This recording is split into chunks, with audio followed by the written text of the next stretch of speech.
Assalamualaikum warahmatullahi wabarakatuh. Perkenalkan, nama saya Putra Yuda Hatami dari HK18A.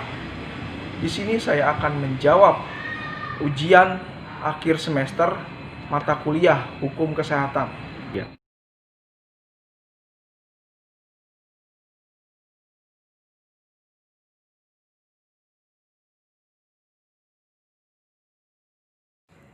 Pengertian hukum kesehatan.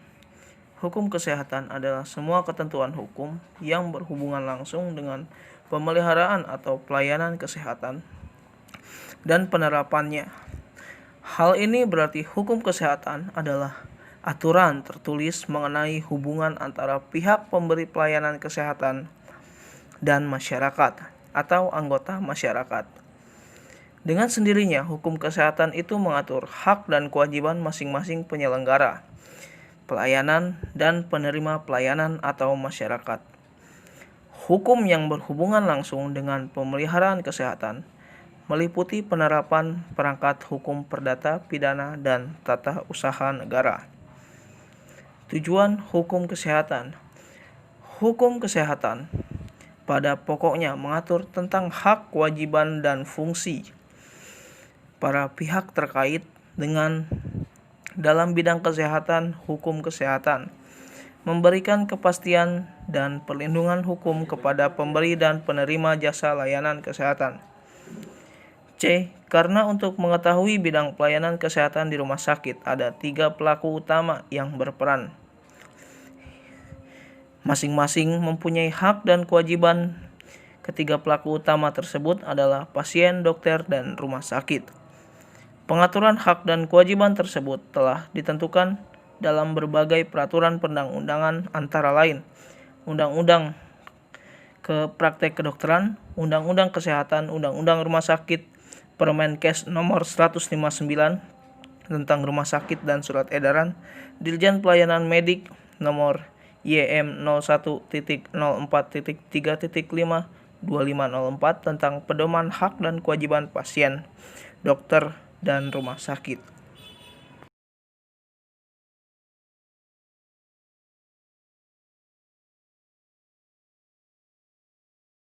Sehat menurut Undang-Undang Nomor 36 Tahun 2009 adalah keadilan baik secara fisik, spiritual maupun sosial yang memungkinkan setiap orang untuk hidup produktif secara sosial dan ekonomis.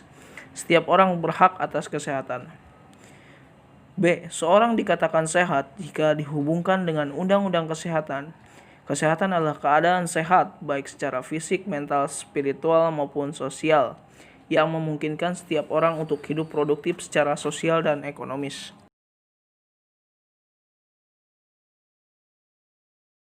Hubungan hukum dokter pasien mengacu pada pasal 1320 KUH Perdata yang mengatur syarat-syarat sah sebuah perjanjian atau perikatan hukum. Syarat-syarat tersebut antara lain: 1. Pelaku perjanjian harus dapat bertindak sebagai subjek hukum. 2.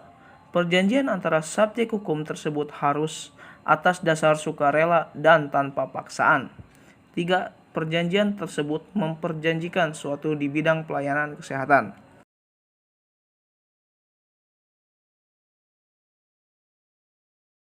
Sumber-sumber hukum kesehatan dan penjelasannya. Undang-undang. Undang-undang ialah peraturan negara yang dibentuk oleh alat pelengkap negara yang berwenang dan mengikat masyarakat. 2. Kebiasaan. Kebiasaan adalah perbuatan manusia mengenai hal tertentu yang dilakukan berulang-ulang. 3. Jurisprudensi adalah keputusan hakim atau pengadilan terhadap persoalan tertentu yang menjadi dasar bagi hakim-hakim lain dalam memutuskan perkara. Keempat, perjanjian. Perjanjian merupakan salah satu sumber hukum karena perjanjian yang telah dibuat oleh kedua belah pihak mengikat para pihak itu sebagai undang-undang. Hal ini diatur dalam pasal 1338 ayat 1 KUH Perdata. 4. Traktat. Dalam pasal 11 Undang-Undang 1945 mengatakan bahwa Presiden dengan persetujuan DPR menyatakan perang, membuat perdamaian, dan membuat perjanjian dalam negara lain. Perjanjian antar negara yang sudah disahkan berlaku untuk mengikat negara peserta termasuk warga negaranya masing-masing. Keenam, doktrin adalah pendapat para sarjana hukum terkemuka yang besar pengaruhnya bagi pengadilan dalam mengambil keputusan. B. Sumber hukum kesehatan tidak hanya bertumpu pada hukum tertulis, namun juga pada jurisprudensi, traktat, konsensus, dan pendapat ahli hukum serta ahli kedokteran. Akan tetapi, tidak semua sumber hukum di atas memiliki kekuatan hukum yang mengikat. Jurisprudensi memiliki kekuatan hukum yang mengikat, namun doktrin atau pendapat ahli tidak pendapat ahli maupun doktrin hanya dapat dijadikan sebagai persuasif authority bagi hakim. Misalnya dalam mencari atau menemukan hukum yang baru, pada prinsipnya hakim tidak boleh menolak perkara hanya karena masalah tersebut belum ada undang-undangnya di Indonesia. Menganut sistem modifikasi bukan common law system, namun dalam prakteknya terkadang ada modifikasi keduanya, sehingga hakim diperbolehkan membuat penafsiran dan mencari hukum baru.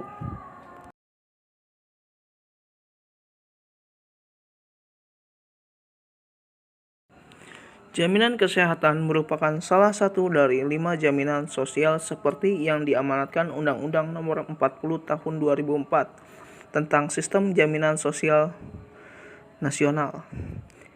Jaminan kesehatan tersebut dinamakan Jaminan Kesehatan Nasional atau JKN, yang penyelenggaraannya dilaksanakan oleh Badan Penyelenggara Jaminan Sosial atau BPJS. Kesehatan sebagaimana amanat Undang-Undang Nomor 24 Tahun 2011 tentang BPJS. Jaminan Kesehatan Nasional atau JKN dan BPJS Kesehatan pada dasar keduanya hal yang sama. JKN adalah nama program negara yang bertujuan memberikan kepastian perlindungan dan kesejahteraan sosial bagi seluruh rakyat. Sementara BPJS Kesehatan adalah badan publik yang menyelenggara program jaminan kesehatan.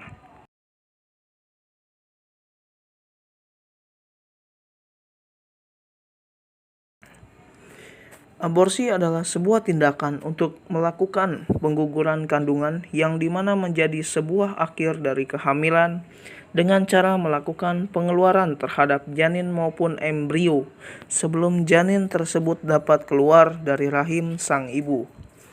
Hal ini kemudian akan menyebabkan kematian pada janin tersebut. Aborsi yang dimana dilakukan secara tidak sengaja maka akan dapat dianggap sebagai sebuah keguguran.